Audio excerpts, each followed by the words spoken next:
The third presentation is entitled Bringing It All Together, from diagnosis of to management of esophageal disorders.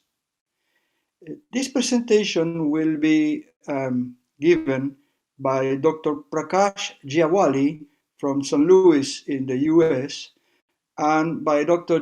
Kohn from Monash University in Australia. Dr. Prakash Gyawali is professor of medicine, is director of the Neurogastroenterology and Motility Department at Washington University in St. Louis, US. Dr. Geoff Kohn is a senior lecturer at the Monash University, Australia, and he is the current president of the Australasian Neurogastroenterology and Motility Association. I'd like to thank the organizers for the honor of participating in both the Chicago 4.0 and the Lyon 1 consensus groups. And I'm delighted to be presenting to you this talk on bringing it all together. So my task is to try and put both of these consensus documents and criteria into perspective, and to try and give the audience an idea as to how to use these criteria in the bigger scheme of managing patients with esophageal symptoms. So there are many mechanisms for esophageal symptoms. We obviously have reflux, mucosal processes, we have functional esophageal disorders, but we also have motor disorders, as well as behavioral syndromes. And sometimes these mechanisms can overlap with each other so that a patient can have more than one mechanism for their symptoms. And these are the typical symptoms that patients present with in terms of the esophagus. And sometimes they need a little bit of translating because with history taking and discussion with the patient, it's important to get characteristics of each symptom so that they can be localized to different parts of the foregut. In general, symptoms can be lumped together into distinct categories. So we have reflux on the one hand, we have transit symptoms like esophageal dysphagia and regurgitation on the other hand, and then we have oropharyngeal symptoms and atypical symptoms. And then they can be neatly lumped together. I'm not going to talk too much more about oropharyngeal symptoms, but then we have esophageal transit symptoms like esophageal dysphagia and esophageal type regurgitation. It's also sometimes called bland regurgitation. And then we have the reflux group, heartburn and acid regurgitation.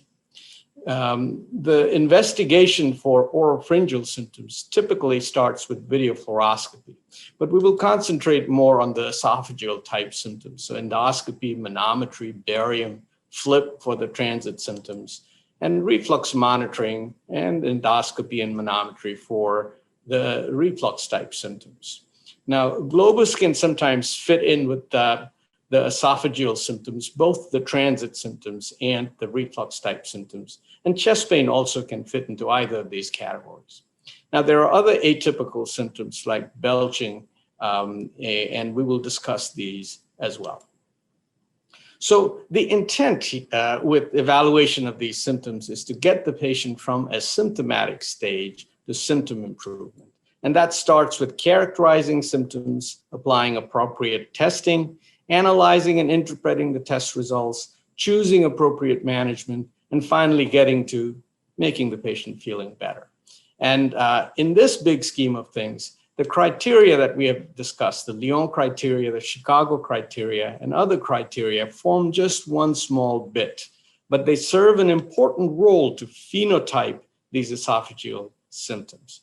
One has to also take into consideration past investigation and past treatment. And an important element of the evaluation is the overlaps between disorders. Probably most importantly, the overlap between organic and functional disorders. This is an important part of history taking, where certain characteristics of symptoms can lead one towards a more functional or a organic type disorder. As you can see, a younger age, female predominant population has more functional symptoms.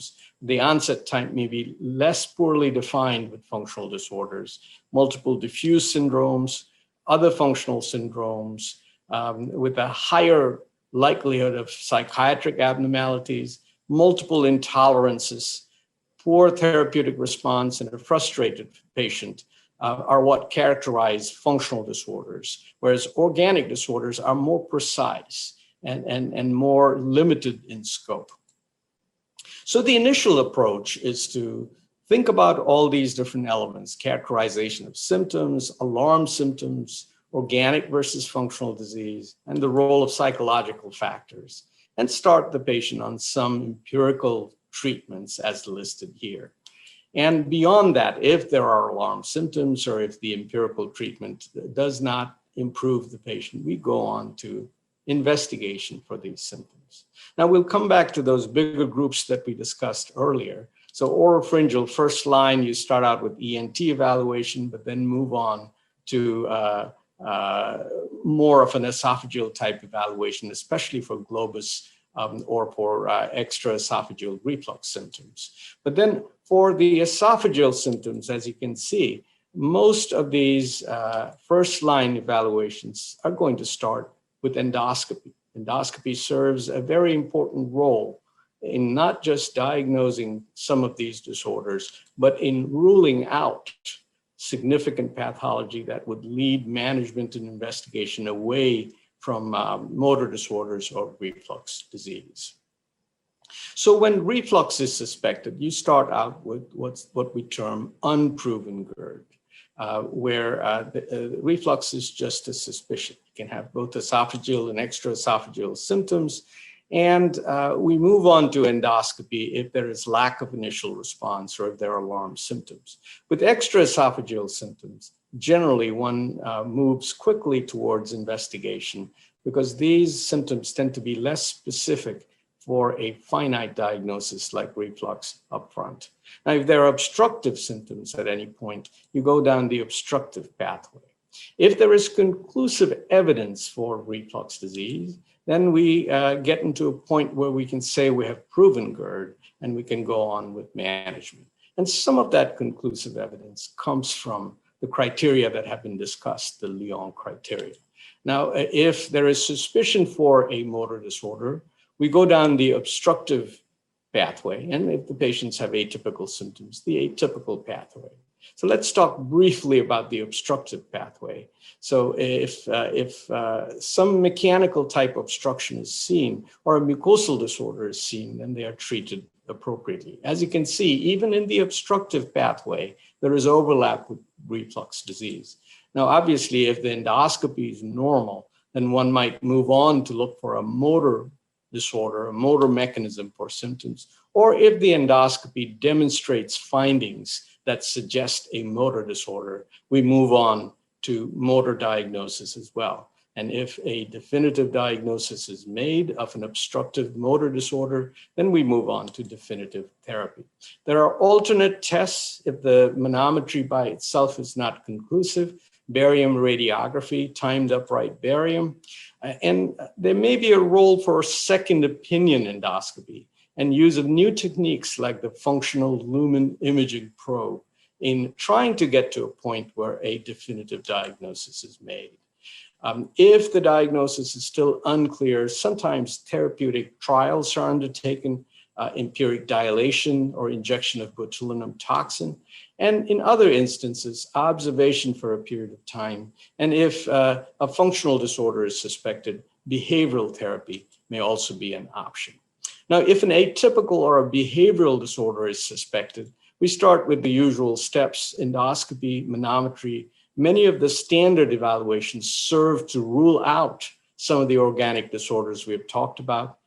There are certain provocative maneuvers during manometry that can bring out these atypical or behavioral syndromes, such as use of postprandial monitoring and ambulatory reflux monitoring using pH impedance manometry can also demonstrate typical features of a behavioral syndrome.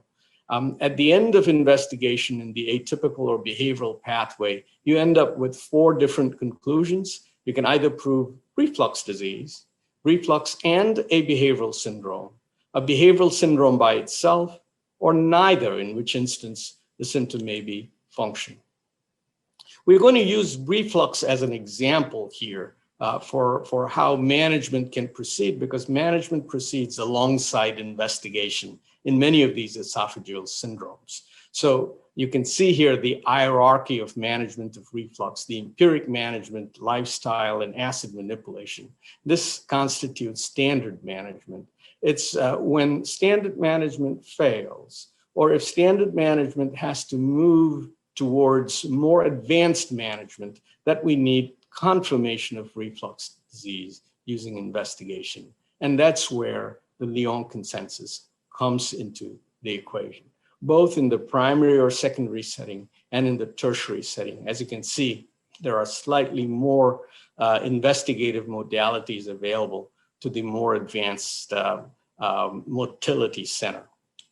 The more atypical the reflux symptom, the higher the need for documentation of abnormal reflux burden prior to long-term reflux management. Now, definitions are also important. We use the term refractory quite often in talking about esophageal symptoms. Now, refractory heartburn is different from refractory GERD in that refractory GERD implies that symptoms are caused by known reflux not responding to therapy, whereas refractory heartburn could be just at the investigation stage. So implications are from inadequate management of reflux in refractory GERD, whereas symptoms may or may not be from reflux in refractory heartburn.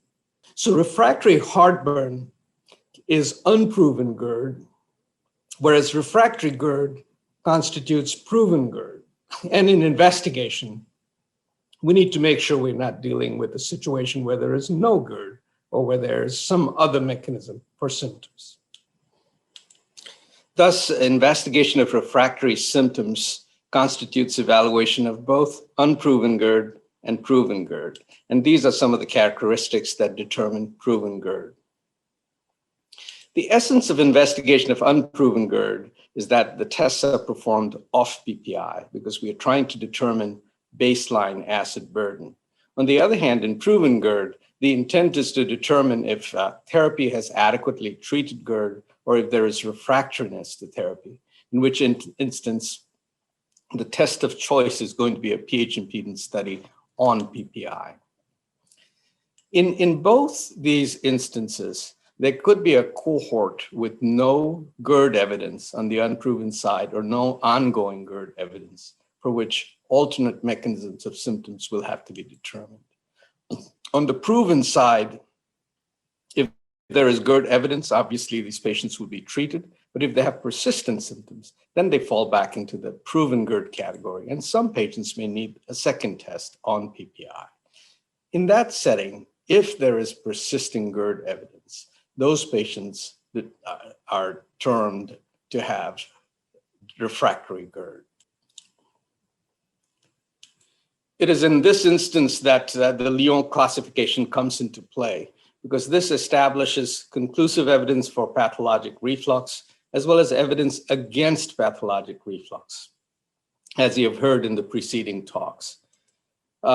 The Lyon classification also establishes what constitutes borderline or inconclusive evidence for GERD, in which instance some of these supportive or adjunctive features from endoscopy, pH or pH impedance, or high resolution manometry could sway the decision either towards pathologic reflux or away from pathologic reflux.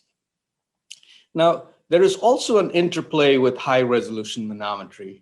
I'm describing here the Chicago classification that you heard earlier today, the diagnosis of disorders of EGJ function, such as achalasia and EGJ outflow obstruction, as well as esophageal body motor disorders, including some of these conditions listed here: absent contractility, diffuse esophageal spasm, hypercontractile disorder, and ineffective esophageal motility. In particular, absent contractility and ineffective esophageal motility may overlap significantly with reflux disease, but many of these other conditions may also come into play. In fact, manometry is performed often in determining where to place pH and pH impedance probes, and therefore knowing whether a patient has some of these motor disorders is of particular interest. Therefore, with all these major groups of esophageal symptoms, a major disorder could be identified. So for instance, when somebody presents with reflux symptoms, the major disorder could be reflux disease. With esophageal dysphagia, achalasia. With atypical symptoms, as you can see, supragastric belching or rumination syndrome. But there can also be other conditions that are seen in that context, other conditions that may or may not be the primary mechanism for symptoms. You can see some of these listed here, and these will need to be factored in as we make management decisions.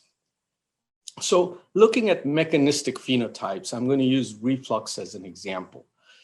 In the finding of pathologic reflux, pathologic GERD, the likelihood of reflux being the mechanism of symptoms and needing immediate management or needing escalation of management is higher when the pattern of reflux suggests increased acid exposure or increased numbers of reflux events. And you can see the elements that constitute intermediate or low likelihood of pathologic reflux needing escalation of management. And there are some modifiers such as hypochlorhydria or achlorhydria. Regarding the mechanism of reflux, we don't necessarily measure transient LES relaxations, but a hypotensive esophageal gastric junction or abnormal morphology increases the likelihood of pathologic reflux. You can see the other conditions that have intermediate or low likelihood and the modifiers. Regarding clearance of refluxate, absent contractility and hiatus hernia gives us the highest likelihood of pathologic reflux here. And when it comes to cognition, perception of sensation, if perception is appropriate, if there is positive reflux symptom association, that augments the likelihood of pathologic GERD being the mechanism for symptoms. Now we have to remember that cognition and perception by itself in the form of visceral hypersensitivity and hypervigilance, especially in the context of affective disorders like anxiety, depression, and panic disorder, by themselves can generate symptoms that sound very much like reflux disease. And some of those conditions are functional heartburn and reflux hypersensitivity. So the major disorders have specific managements for each of them, whereas the minor disorders and the situations where physiologic testing reveals no disorders require symptomatic management and sometimes may require behavioral or psychological intervention. So we generally start at the luminal end, especially when symptoms persist, generally acid suppression, but other symptomatic treatments as well. There are not that many gut-directed regulators. Medications like baclofen can sometimes be useful to reduce reflux episodes in certain settings, but then we quickly move on to central processing modulation and treatment of comorbid affective disorders, as well as central therapies such as hypnosis, cognitive, and behavioral therapy. So here are some common esophageal syndromes with manifestations, evaluation, and findings in esophageal function tests. As you can see, there is a lot of overlap in the symptoms themselves and in the evaluation that is pursued. So in a reflux predominant presentation, we start with a history of PPI trial, endoscopy, and reflux monitoring. And you can see on the right-hand side what the characteristic findings might be. Here's achalasia. Manometry is predominant here, endoflip, radiographs. Rumination may overlap with reflux disease, so manometry, pH impedance. Here's supragastric and gastric belching. Again, manometry, pH impedance, infectious esophagitis, endoscopy, eosinophilic esophagitis, endoscopy with biopsies, esophageal diverticula. We look for evidence of a motor disorder, and functional syndromes may have some components of presentation of each of these conditions above. So what I'm trying to show here is that there is a lot of overlap between these various esophageal syndromes in terms of their presentation, their evaluation, and indeed sometimes the manifestations on testing. And it is up to the clinician to determine which of these conditions applies based on the results of the tests. And therefore, the criteria that were discussed earlier today help move us towards or away from a conclusive diagnosis of some of these organic disorders that we treat. Let's take reflux disease for an example. We've already discussed this initial evaluation. Sometimes you can add other medical options like baclofen. There are new, more aggressive acid suppressants, and there is the option of adding bile binders to the treatment when symptoms are refractory. Sometimes behavioral therapies are useful adjuncts, especially when there is suspicion of overlap with behavioral disorders. But then when management needs to be advanced, further investigation needs to demonstrate conclusive evidence of ongoing reflux. Dr. Kohn is going to talk about some of these invasive options. There are both surgical and endoscopic options and a few novel options to manage reflux disease when medical therapy is not adequate to improve symptoms in refractory GERD. Thank you very much for your attention. Hello, everybody. Thank you very much for logging in to see this presentation. Thank you to Dr. Mark Fox for the invitation to present on the surgical application of reflux metrics, particularly high-resolution esophageal manometry and pH and impedance studies. My name's Jeff Kohn. I'm an upper GI surgeon based at Monash University, Melbourne, Australia. And the picture you've got in the background is of the 12 Apostles, one of the major tourist destinations in my state of Victoria, at the bottom of Australia. Let's get going. I have nothing to disclose today. I'd like to first start by talking about where we use these metrics in today's surgical practice, what the state of play is. We certainly use high-resolution esophageal manometry and pH assessment preoperatively, intraoperatively, and postoperatively across the field. Particularly preoperatively, we use it for the assessment of achalasia, both in terms of confirming the diagnosis, but also giving some prognostic value. Prior to anti-reflux surgery, both manometry and pH assessment are very important. These modalities are also very important in the assessment of the bariatric surgical patient, preoperatively and postoperatively, particularly in the era of the laparoscopic adjustable gastric band. Certainly that procedure's fallen from favour in much of the world and is declining, but probably slightly slower here in Australia than in other places for a variety of reasons. Some of the other bariatric operations are really helpful to have manometry testing as well. Certainly the intraoperative assessment during anti-achalasia operations has been well published and well researched, and there's some data about that we can present. And post-operatively, these modalities are incredibly important in assessing dysphagia post-operatively, and perhaps failure of fundoplication or symptoms that may be related to gastroesophageal reflux in the post-operative patient, try to really work out what's going on in these patients and working out how to manage some of the problems that arise from operation. Preoperatively for achalasia, it's pretty clear why we do these procedures, why we do high-resolution manometry. It's really to confirm the diagnosis. The days of making the diagnosis based on symptoms and even based on contrast esophagograms are really gone, and the definitive gold standard treatment is high-resolution manometry. to confirm the diagnosis and the subtypes. Certainly, without these modalities, some issues such as distal esophageal spasm and type 3 achalasia were difficult to differentiate. And now that we have more information, particularly on the subtypes, we can make a better prognosis, and it can better inform our decision about which operation to perform.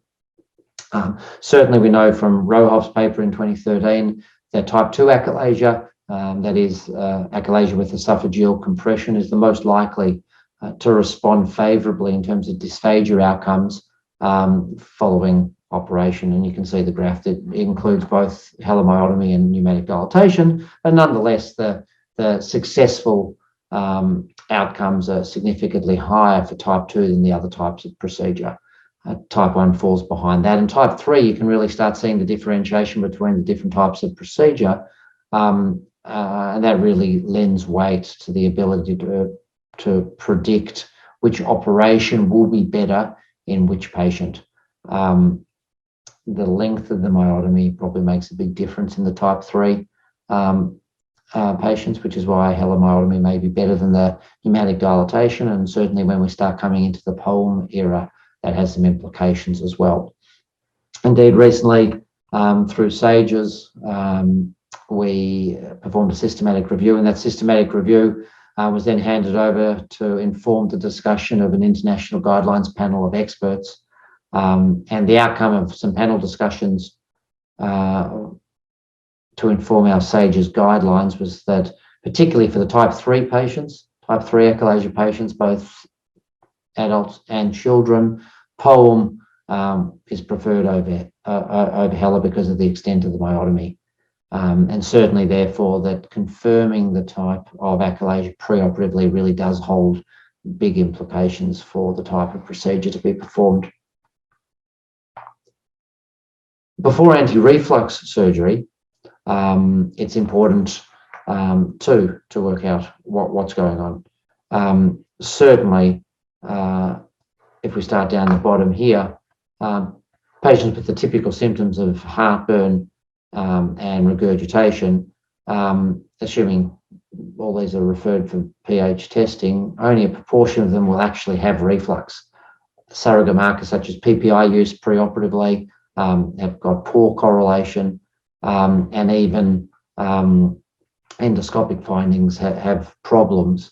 So the objective confirmation of reflux before an anti-reflux operation is absolutely mandatory, and that's been shown quite extensively, including in the paper by Herogods.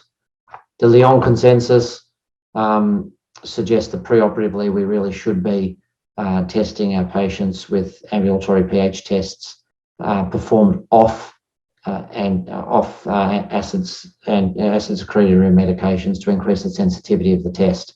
Certainly, there are times when we might like to perform these tests while still taking the medication or even double dose medication, but preoperatively the guidelines that I'm sure will be spoken about later on today by Prakash and others would suggest that they should be performed off medications.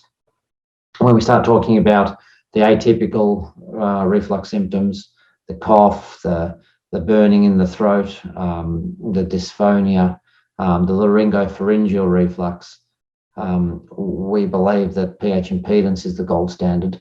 That was a result of a consensus paper back in 2017. Though the added benefit of impedance is actually quite limited when you look at it, but certainly by measuring the volume of the refluxate, either acid or non-acid, it increases the sensitivity of the tests and really allows us to come up with an objective diagnosis before we go anywhere near the operating room. It is important to do high-resolution manometry. Interestingly, from a time in the US, this was done before any anti-reflux operation. It's much less common down in Australia. I still think it's very important, but a lot of the decisions on proceeding to the operation are really based on symptoms of dysphagia that has some issues. Certainly, we know that peristaltic dysfunction in the presence of reflux occurs, And indeed, the worse the reflux, the more the peristaltic dysfunction. We know that from non-erosive disease to erosive esophagitis to Barrett's, there can be worsening dysmotility. Certainly preoperatively, we want to rule out achalasia. Many people with achalasia present with symptoms of heartburn and regurgitation, and operating just based on that without looking for the motility problem could be disaster. If a fundoplication, particularly a total fundoplication, is performed, someone who actually has achalasia rather than gastroesophageal reflux, the outcome would be expected to be pretty suboptimal. There's a very interesting thought about tailoring of the wrap. This is a procedure essentially that I was taught when I was training, that if people have got good esophageal function, they can get a complete fundoplication. If the motility is impaired, you would probably want to do a partial fundoplication of some type. Booth back in 2008 really looked at this and looked at outcomes on patients who had effective motility preoperatively and what happened to them postoperatively, and as a corollary, looked at people who had ineffective motility preoperatively and worked out what happened to them afterwards. And indeed, the changes in esophageal body manometric characteristics with surgery were really quite equivalent. And the comment of this paper was that tailoring the surgical anti-reflux procedure to the results of the preoperative motility studies cannot be supported. It should be abandoned. This really hasn't taken off in the surgical practice that closely, but the evidence is there. It's been supported by others, and the thought that tailoring of the wrap to esophageal dysfunction is probably not useful in any way. Indeed, when you look at the various types of procedures, say complete fundoplication and partial fundoplication, in patients with both motility normal and motility disorders, the quality of life and the satisfaction of the patients was equivalent afterwards, regardless really of which procedure, providing more support to the statement that tailoring of the anti-reflux procedure really cannot be supported. Preoperative manometry does have one other very important role, and it is in the postoperative care. Let me say that again, the preoperative measurement is useful for postoperative care. We know that a large number of our patients, probably the majority, will have early postoperative dysphagia. It's actually quite hard to manage this, and it's very difficult to reassure the patient that all will be getting better unless you know for sure that their preoperative manometry was acceptable, certainly, to make sure they don't have achalasia. You can get by without it, but it certainly makes the management easier postoperatively. There will still be people who will have postoperative dysphagia, and this can last out to a long term after the operation, but the vast majority can be easily managed with the knowledge of the surgeon that the preoperative esophageal peristalsis was present. Preoperative bariatric surgery, this is interesting, particularly in the lap band area, the laparoscopic adjustable gastric band. There are very many similarities between a band and a fundoplication. And it's interesting to note that most people would have a manometry before a fundoplication, but it was actually quite rare for asymptomatic patients to have a manometry prior to the gastric band insertion, with the same major issues that would occur if the band was placed in somebody who had achalasia. And indeed, looking at this paper from Schneider, this was looking at patients with gastric bypass and sleeve gastrectomy, but it applies to any bariatric patient, presumably, that around about 10 or 11% of unexpected motility disorders were actually detected by performing manometry in these patients. Their comment was that they prefer gastric bypass to sleeve gastrectomy in patients with poor esophageal motility. that's sort of followed by some surgeons, but I don't think there's really significantly strong data to make a decision based on the preoperative manometry about which operation to do, as long as there's not absolute achalasia. The post-operative care bariatrics is actually quite interesting, based on some Melbourne data from Paul Burton and others. And looking at the graph down the bottom, you can see a band in a normal position, unfilled, with intragastric or intrapouch pressures and bolus pressures quite low. And by increasing the fill volumes, we can really, in real time, see the physiological changes in the esophagus and in the gastric pouch, as well as the pressures generated in the esophageal contraction. This led to the thought of manometry guided band adjustment, particularly for the patients who are difficult to adjust, who might not be going so successfully with their band. It also allows us to work out reflux from pouch dilatation and the like. That was actually quite useful. Band is becoming less commonly inserted, but there are certainly a large number of patients with bands still in place, and these type of assessments really can help in their management.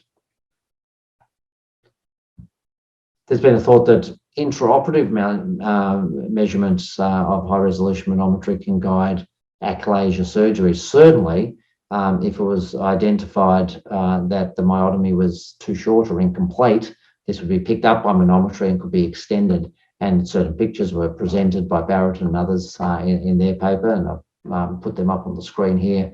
I'm not sure how applicable that is. A appropriately performed myotomy, extending the requisite 3-4 centimeters onto the gastric wall and high enough up the esophagus, really should incorporate the entire lower esophageal sphincter mechanism. But certainly these type of tests with HRM and EndoFlip and the others could guide management if there was any doubt.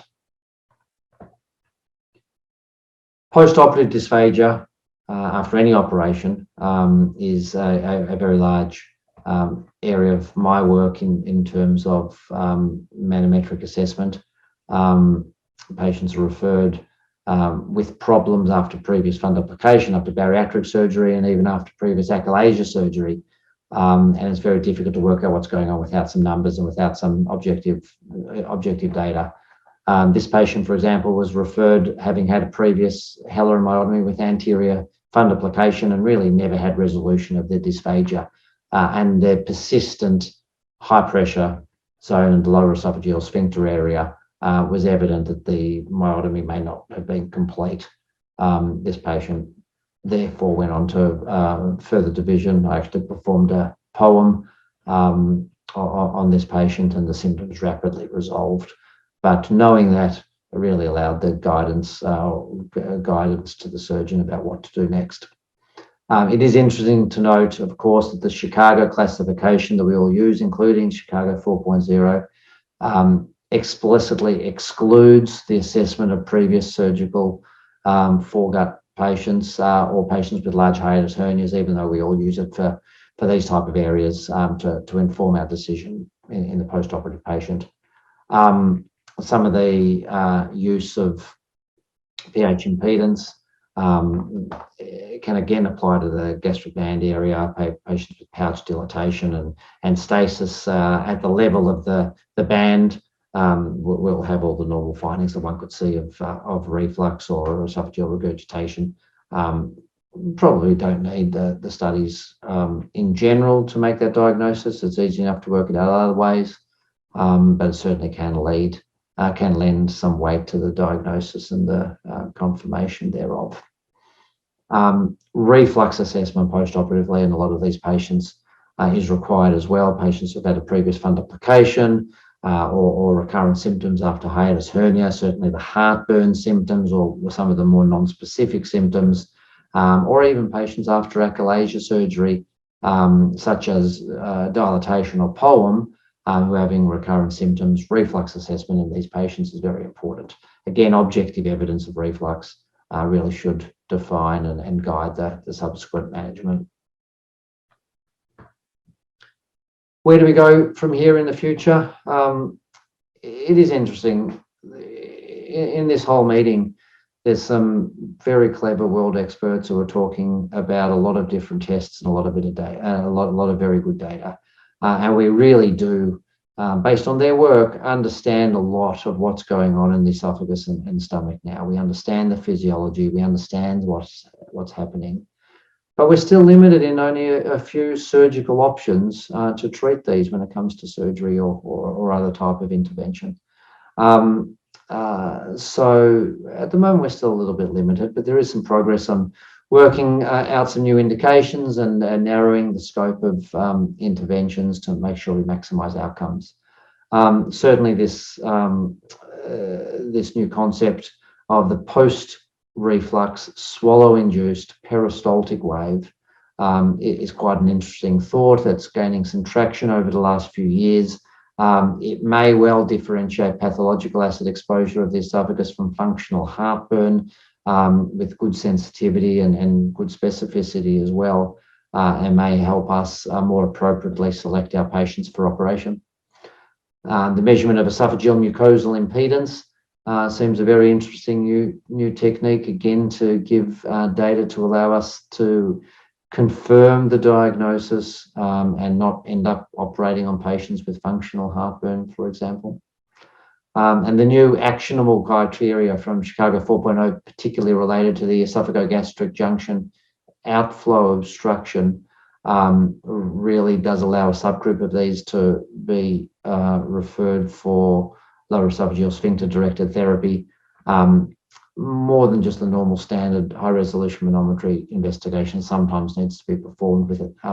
Some of the confirmatory tests needing to be performed, and also upright and supine swallows, and some adjunctive tests such as contrast esophagograms and symptom assessment, of course, are very important in working out which of these patients are suitable for intervention, and we're learning more and more about this every year. Intraoperative assessment, some of the hypercontractile disorders, the spasms, the jackhammer esophagus, intraoperative high-resolution manometry may well be important. Certainly, if we're going to do a long myotomy, such as a POEM, we'd like to get above the affected esophageal segment. And while this can be measured preoperatively, confirmation intraoperatively may well be helpful. And some of the other modalities of assessment are probably coming here as well. This was not part of my brief really, but I'll just mention EndoFlip as being quite useful in certain centres to guide intraoperative management. There are some questions about postoperative care that aren't really that well addressed by just the reflux metrics. It really comes into the old-fashioned history and examination, other tests, particularly contrast esophagograms and timed swallows, but certainly in collaboration with the high-resolution manometry and others, such as questions as how to differentiate the cause of dysphagia after, say, helomyotomy with fundoplication, particularly the more complete or extensive partial posterior fundoplications like a toupee that are sometimes done. How do you tell if it's the fundoplication that's causing the problem, or is it an incomplete or scarred up myotomy? There's a little bit of data coming out on this one. I think we just need to watch this space in this area. So in summary, these metrics really do inform surgical practice. There are a lot of studies that can be done. There's a lot of knowledge that's out there, but we still only have a few treatments. That said, the ability to make very accurate, objective, preoperative diagnoses, the ability to guide intraoperative therapy, and the ability to assess postoperative side effects, failures, and persistent symptoms is really important with these modalities, and it's becoming more widespread that surgeons are becoming more familiar with these modalities and how to interpret them, and a good collaborative team between the GI motility lab and the operating room really is very important. I thank you very much for taking the time to log on and watch this, and I wish you all a very good day. Bye.